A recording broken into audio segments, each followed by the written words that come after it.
let's look at few key points of broiler performance that must be taken in consideration. So it starts very early with breeder management. We need to have a flock that's very uniform, so the size of the eggs will be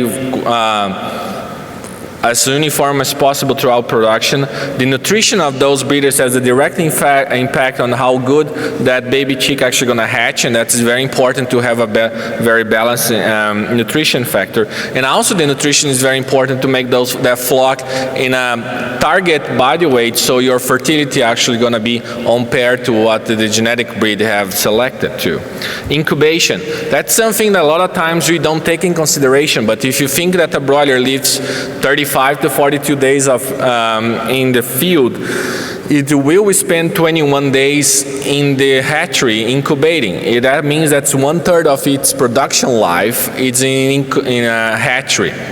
And sometimes we don't take care of optimal temperature to optimize hatchability and have the best chick quality possible of those hatcheries. So please take in consideration that a hatchery is not a center cost for your production system, but actually is a very key point to optimize your production.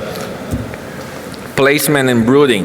So everything that, and that's something that I'm going to try to concentrate today, around transportation, how we prepare the house for a new cycle, how we take care of that temperature to be optimal for that baby chick that cannot control its temperature yet, the accessibility to water and feed, and the quality of air that those chicks actually breeding in the house.